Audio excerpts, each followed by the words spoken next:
Welcome, नमस्ते, good evening to all. Myself doctor Ankur Himmat Singh का, department of Rasashastra and Bhaishajya Kalpana, government Ayurvedic college Varanasi. मैं आप सभी का इस वीडियो सीरीज़ में रसशास्त्र एंड भेषज कल्पना के एज ए एक्सपर्ट आपको सलाह और आपके पीजी की तैयारी के लिए आपको किन किन चीज़ों की दिक्कतें आती हैं और किन चीज़ों की आपको सलाह और आपको मार्गदर्शन देने के लिए मैं यहाँ पे उपस्थित हुआ हूँ।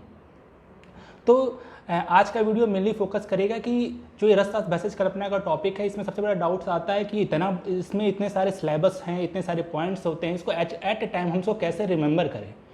क्योंकि इसमें सारी चीज़ें देखी जाए तो बहुत सारे, जैसे हम अपनी मेन संहिता से अलग सारी पुस्तकें पढ़ते हैं, इसके पॉइंट्स भी हमेशा अलग आते हैं और एक ही चीज़ के लिए बहुत सारे अलग अलग परिप्रेक्ष्य में हमको बताना पड़ता है।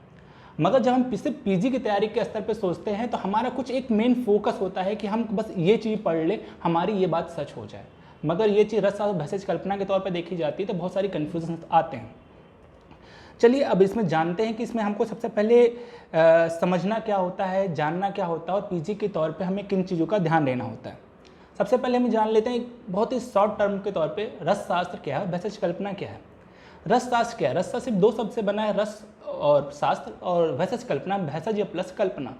रस अर्थात पारद, जिसमें पारद के विज्ञान के बारे में हम लोग पढ़ते हैं, वो रस शास्त्र है। भेषज कल्पना, भेषज से भेषज जो वर्ड है वो हमारी औषधि से लिया है। कल्पना, कल्पना को एक हम समझ सकते हैं इमेजिनेशन, जिसमें हम किसी मेडिसिन को बनाने की किसी डिफरेंट इमेजिनेशन करते हैं, वो भेषज कल्पना है। इन दोनों शास्त्र को जोड़ दिया जाए तो ये दोनों शास्त्र क्या बताता है आपको कि जो भी चीज़ हम अभी तक पढ़ रहे हैं, समझ रहे हैं, उसके लिए जो हम मेडिकेशन यानी जो दवाइयाँ बनाते हैं उसको कैसे बनाएं। और सिर्फ दवाइयाँ बनाना ही नहीं, इसकी गुणवत्ता का ध्यान देना, पेशेंट को किस डोज में देना, किस क्वांटिटी में देना, किस ऋतुकाल, हर चीज़ का हमको इस पर ध्यान देने के बारे में उसमें विस्तृत वर्णन किया गया। तो अगर इसको हम स्टार्ट करें तो इसमें सबसे मुख्यतः जो खासकर पीजी के बच्चे तैयारी कर रहे हैं उनको 3 बुक की सलाह दी जाती है कि वो सबसे ज़्यादा रस समुच्चय, रस तरंगड़ी, आयुर्वेद प्रकाश, इन 3 किताबों को रेफरेंस में ज़्यादा ध्यान दें। उस पर भी अगर देखा जाए तो रस समुच्चय, क्योंकि पिछले कई सालों का पेपर्स को आप देखेंगे तो उसमें एक चीज़ बड़ी कॉमन आती है कि वहाँ से क्वेश्चन रस समुच्चय से ज़्यादा वो रेफरेंस के क्वेश्चन पूछे जाते हैं। जैसे देखा जाए तो एक स्फटिका का क्वेश्चन 2 से 3 साल पहले आया था, पारजारणी, त्रिदोष शांति प्रदात पारजारणी, ये रेफरेंस आपका रस समुच्चय का है। तो इसी तरह आप जैसे जैसे आप चैप्टर बाय चैप्टर, अगर आपके पास ये पुस्तक अवेलेबल है तो उससे दे सकते हैं, या जो भी आप जहाँ से भी आप तैयारी कर रहे हैं आप वहाँ से अगर पॉइंट्स को देखें तो आप सबसे ज़्यादा रस समुच्चय और अपने रस तरंगड़ी पे फोकस करना सबसे ज़्यादा उपयुक्त होता है, रैदर देन कि आपके पास ऐसे बहुत सारी और भी राइटर्स की बुक आपको मिल सकती है कि ये उपनिषद से लिया गया है, इस ग्रंथ से लिया गया है, ये रामायण के रेफरेंस है, ये है। नॉलेज होना अच्छी बात है, मगर एक नॉलेज का पीजी के पॉइंट ऑफ व्यू से आपका फोकस होना बहुत ज़्यादा जरूरी होता है। इसी तरह भेषज कल्पना में आते हैं। भेषज कल्पना का सबसे ज़्यादा कंफ्यूजिंग पॉइंट क्या होता है कि किसमें कितना गुना जल लेते हैं, कितना बचा लेते हैं, कितनी मात्रा में ले लेते हैं। तो ये सब कुछ स्पेसिफिक पॉइंट्स होते हैं जिनको हमेशा पहले ध्यान देना होता है। तो इसके बारे में और ज़्यादा डिस्कस करें, पहले हम जान लें कि रसशास्त्र और भेषज कल्पना का एक नॉर्मल इंडेक्स क्या होता है जो पीजी के पॉइंट ऑफ व्यू से आपको ध्यान देना होता है। पहले रसशास्त्र कर लें तो रसशास्त्र का पहला मुख्यतम टॉपिक आता है हमारा पारद।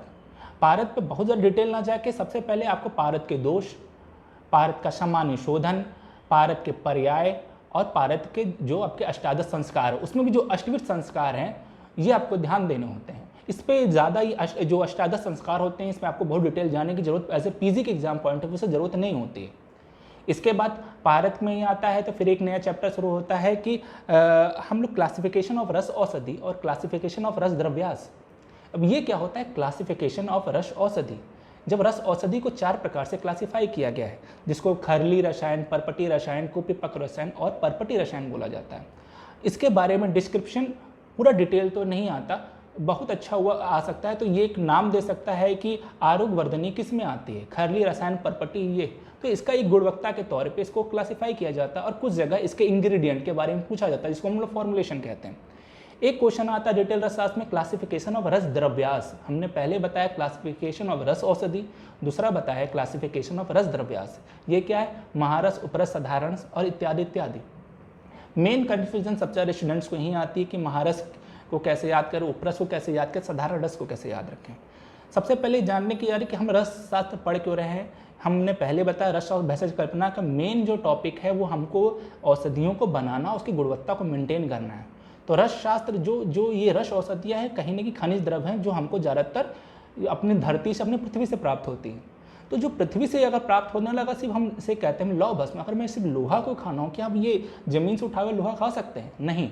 अगर हमें वो लोहा है तो पहले हमें ये आइडेंटिफाई करना पड़ेगा इस शास्त्र किस प्रकार का लोहा बताता है। जो बताता है इसके लिए ग्रह स्वरूप बताया गया है। इसी तरह आपका पारद का जो ग्रह स्वरूप है, अंत सुनो बहिरुज्जलो जो मध्यान्ह सूर्य प्रतिम प्रकाश है। तो इस तरह के जो ग्रह स्वरूप हैं आपको पारद के हैं, अभ्रक के हैं, शिला जतु के हैं, लौ के हैं, स्वर्ण के हैं, इसके आपको ग्रह स्वरूप के कुछ छोटे छोटे पॉइंट्स हैं, इसके बारे में आपको ध्यान देना होता है। आपने इसको कर लिया, उसके बाद उसके आपको पर्याय याद रखने। एक मुख्य क्वेश्चन जरूर आता है जो ईजिली स्टूडेंट्स गलत करते हैं कि सिर्फ नाम देता है कि इसमें से कौन सा महारस में है, कौन सा उपरस में है या कौन सा धारस में है। तो सबसे पहला क्वेश्चन आप तो ये भी जरूर तैयार करेंगे जो श्लोक है, अगर श्लोक याद कर पाए तो दी बेटर, नहीं तो सीधा से अभ्रव्यक्रांत माचे विमल अदृश्य शकम। अगर आपको इस तरह के श्लोक रूप में 8 याद हो जाते हैं तो आप इसको याद कर लिए, नहीं तो एक बेसिक क्वेश्चन जरूर आप इस स्तर पर तैयार रखें। आपने रॉ मटेरियल ले लिया, उसको आइडेंटिफाई कर लिया, आइडेंटिफाई करने के बाद ऑब्वियस बात है उसका शोधन करेंगे। शोधन करने के बाद आपको ये भी पता हो उसके भेद कितने होते हैं, भेद के बारे में जानना है। सिर्फ शोधन कर लिया, शोधन से काम नहीं होता। अब हमें इसको और पाउडर फॉर्म में करना होता है। क्यों? क्योंकि वो बॉडी के साथ में, बॉडी जिस प्लाज्मा मेम्ब्रेन को क्रॉस कर ले इसलिए इसको मारण करा रहते हैं, निष्कपकों को भस्मीकरण करना है। तो शोधन करने के बाद आप इसका भस्मीकरण करते हैं, आपको आवश्यकता होती है फिर आप इसका सत्वपातन करते हैं, इसका सत्व निकालते हैं और उसके हिसाब से जिस भी फॉर्मुलेशन में डालना होता है उसकी गुणवत्ता के स्तर पे इसका प्रयोग कर लेते हैं।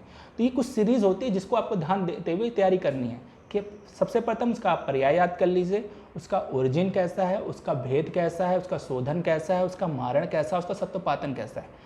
अब आएगी इतनी ज़्यादा बड़े सिलेबस में क्या सब कुछ याद किया जा सकता है?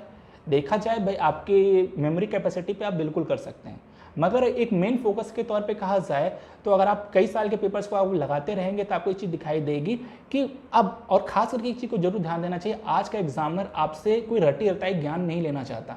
आप पिछले 3 साल के पेपर को देखेंगे, वो हमेशा आपको वो देखना चाहता है कि आपका प्रैक्टिकल नॉलेज कितना स्ट्रांग है।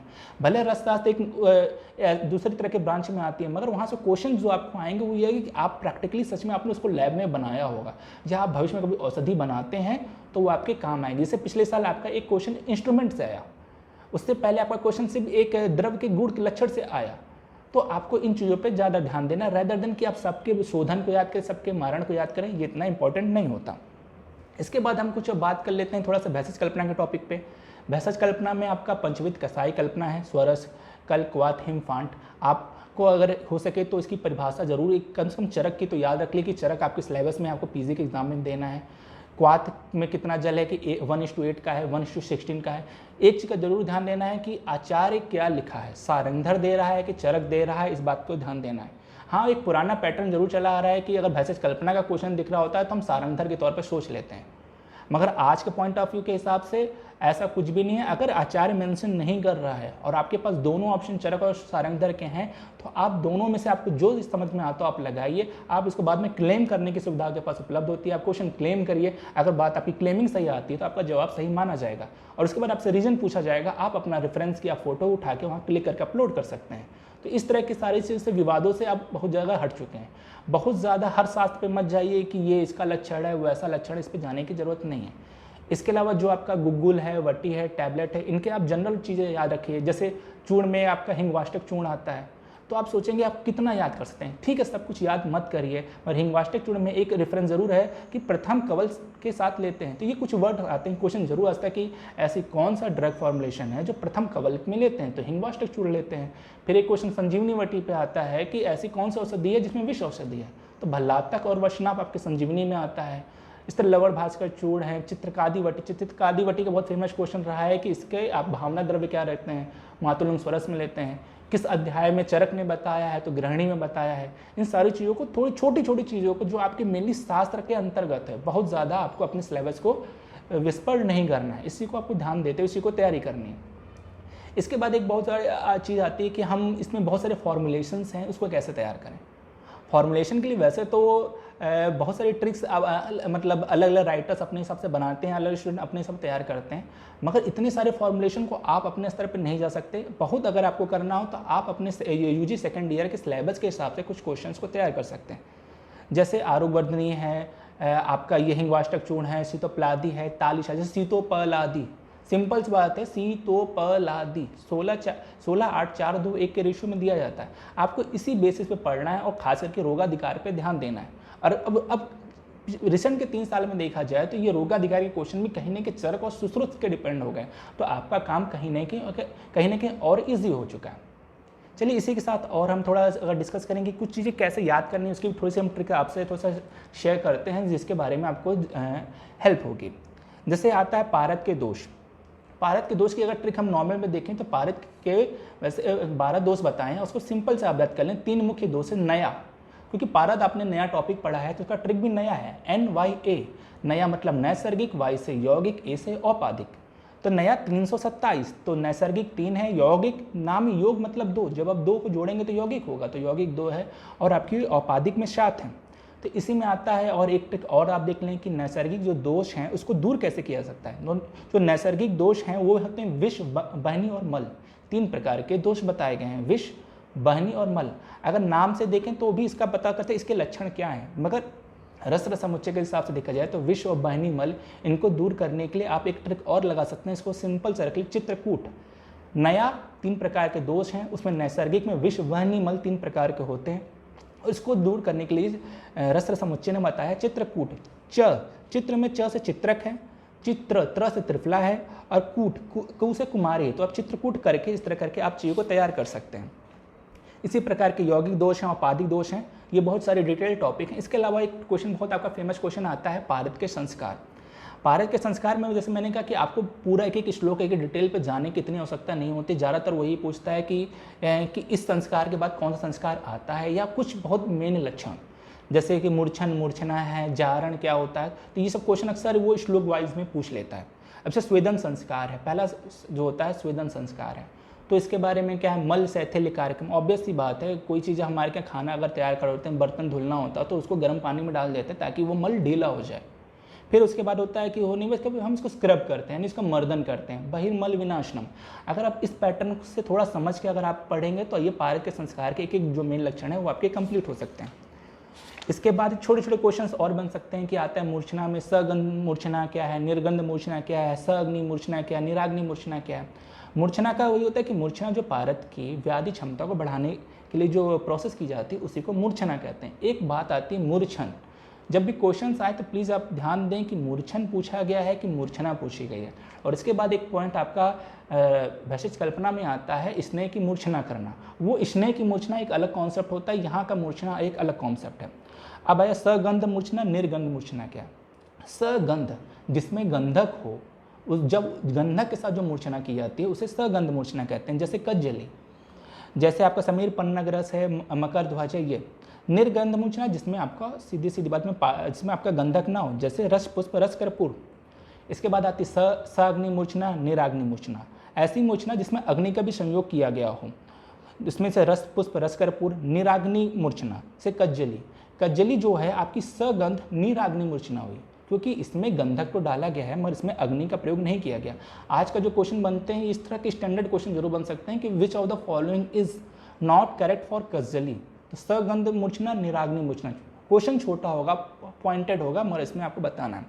फिर एक क्वेश्चन आता है परपटी के लिए। क्वेश्चन अगर देखें तो परपटी से बहुत अच्छे क्वेश्चन बन सकते हैं कि पाक परीक्षा के तौर पर आप परपटी की परीक्षा बताएं। तो आप लोगों को नॉर्मली पता होगा कि परपटी की 2 परीक्षा करते हैं, पाककालीन परीक्षा और पाक पश्चात परीक्षा। तो अगर आप इसको याद करना चाहें तो एक सिंपल सा होता है मतर भर लो, मतर भर लो। म से अगर मृदु पाक देखा जाए तो म से होता है मयूर चंद्रिका कारम, त से होता है तैलाभम, र से होता है रक्ताभम। अब भर लो मृदु पाके न भंगे, या मृदु पाक का पाक पश्चात परीक्षा है भंगे। भर लो, र से रौप्यवत होता है, ल से होता है लोहितम, खरे चूड़म लोहितम। इस तरह करके आप परपटी की जो परीक्षा होती है आप याद कर सकते हैं, मतर भर लो। हाँ, इसके जो योग हैं वो छोटे छोटे योग हैं, जैसे रस परपटी के हैं, विजय परपटी के हैं, पंचामत परपटी के हैं, आपका श्वेत परपटी। इसके छोटे छोटे योग हैं, इसको जरूर आप लोग याद करें। जैसे श्वेत परपटी बहुत पूछा जाता है, आपके यूजी के एग्जाम में आता है। तो श्वेत परपटी का कंटेंट बताते कफन, श्वेत कफन, कफन सफ़ेद ही होता है। तो कफन, क से आप कलमी सोरा, फ से फिटकरी, नौ से नौ सादर, आप इसको करके याद कर सकते हैं। इसके बाद आता है कुपिपक रसायन के लिए। कुपिपक रसायन में भी बहुत सारी चीज़ें आती हैं, उसमें मेनली कुछ के इंग्रेडिएंट पूछ लिए जाते हैं कि आप इसको कैसे याद करेंगे। तो अगर इसमें देखा जाए तो एक आपका सबसे फेमस अगर आता है समीर पन्नग रस को अगर आप ले लें तो आप चाहे रस सिंदूर है आपका पारद और गंधक होता है रस, और समीर पन्नग के लिए रस के लिए मैंने बताया कि समीर एक लड़के को मालिश पे ट्रिक लिया। जो समीर है वो सोमू के लिए पीजी में तैयारी करता है। समीर सोमू के लिए पीजी में हर मन से तैयारी करता है। तो समीर से समीर पन्नग रस हो गया, सोमू मतलब सोमल हो गया, पीजी मतलब पारद गंधक हो गया, और हर मन मतलब हरताल मन अशिला। समीर सोमू के लिए हर मन से पीजी की तैयारी करता है। इस तरह करके आप छोटे छोटे ट्रिक बना के जो स्पेशल हैं आप उसको जरूर याद रख लें। इसमें ज़्यादातर घटक भी पूछ सकता है कि और इसके साथ ये जो कुपिपक बनते हैं कि कंठ में बन रहा है कि मध्य में बन रहा है, इसके बारे में आपको छोटी छोटी चीज़ें आपको देखनी है। इसके बाद हम मेनली आ जाते हैं आपके कुछ परिभाषा प्रकरण से छोटे छोटे क्वेश्चन आते हैं कि भस्म परीक्षा के तौर पर बताएं। इसके बाद जो आपका आते हैं महारस उपरस और साधारण रस पे। मैंने पहले बताया कि महारस में आपको एटलीस्ट आपको नाम तो आपको सबको याद रखना है, अवर व्याक्रांत माची विमल अद्य सरसकम, इस तरह करके आपको आठों नाम याद रखने, कौन सा विषय कौन सा उपवेश में आता है, कौन सा लॉ वर्ग में आता है, कौन सा सुधा वर्ग में आता है, सबसे सामान्य क्वेश्चन जो पूछा जाता है। इसके बाद आपको थोड़ा थोड़ा के शोधन है, मारण है, इस तौर पे आपको तैयार करना रहता है। जैसे अब हम लोग महारस पे देखें तो महारस का अगर हम लोग मारण द्रव्य देखें तो आता है कि 8 हैं, तो उसके मारण द्रव्य कैसे याद रखे जाए, जो सबसे ज़्यादा यूजी के पॉइंट ऑफ व्यू से कन्फ्यूजन होता है। इसको हम लोग याद रख सकते हैं महारस के मारण द्रव्य में कानी माल माल निकू, कानी माल माल निकू, का से काशमर्द स्वरस होता है आपका अभ्रक का, कानी न से होता है निम्बु स्वरस आपका व्याकरण का, माल है मातुलुंग स्वरस माच्छिक का है, ल से लकुस स्वरस आपका विमल का है, फिर वही माल आया, फिर मातुलुंग स्वरस शिलाजतु का है, लकुस स्वरस आपका शस्यक का है, निकु निर्गुंडी स्वरस चपल का है, और क से कुमारी स्वरस रशक का है। इसी तरह के करके आप लोग छोटे छोटे बना सकते हैं। और उस पर भी इतने सारे सिलेबस में जैसा मैं बार बार कह रहा हूँ, आप लोग का मेन फोकस महारस उपरस और साधारण रस से ज़्यादा जाने की जरूरत नहीं है। इसके बाद थोड़ा सा आपको आप लॉ वर्ग में जाइए, थोड़ा सा रत्न में जाइए, और बहुत सारे डिटेल पढ़ने की जरूरत नहीं है। उनके गुण धर्म प्रयोग पे थोड़ा फोकस करने की जरूरत है। एक समान सही से इसके परिभाषा के ये पर्याय में आ जाता है सुलवारी। सुलवारी किसका पर्याय है, इसे गंधक का होता है, वंगारी है ये हरताल का है। एक समान क्वेश्चन जो बड़ा फेमस रहा है कि ये देते हैं ग्रीन विट्रियोल किसका फॉर्मूला है। ये सब छोटी चीज़ें हम लोग कन्फ्यूज होते हैं, ग्रीन विट्रियोल क्या होता है, ब्लू विट्रियोल क्या होता है। ग्रीन विट्रियोल कासीस का होता है, इसका फॉर्मूला FeSO4.7H2O। ये सब छोटी छोटी चीज़ें होती हैं, आ जाती हैं। 7H2O को 5H2O कर देता है, 2H2O कर देता है, हटा देता है, तो ये सारे ऑप्शन दे देता है। इस पर हमें बहुत ज़्यादा ध्यान देने की बात। जैसे हमने बताया कि सन 2017 में क्वेश्चन आया था स्फटिका का, तो दो शांति पदा पारद जानी, कुछ नहीं, सिंपल सा रस समुच्चय का श्लोक उठाया, एक बहुत फेमस लाइन दी, उसने दे दिया। अब हम लोग क्या करते हैं, हम लोग सारे शास्त्र का श्लोक याद करने जाते हैं, सबके भेद याद करने जाते हैं, इसलिए रास्ता टफ हो जाता है। पहले हम बेसिक तौर पे तैयार करते हैं तो ये सारी चीज़ें आपकी ईजिली तौर पे तैयार हो जाती हैं।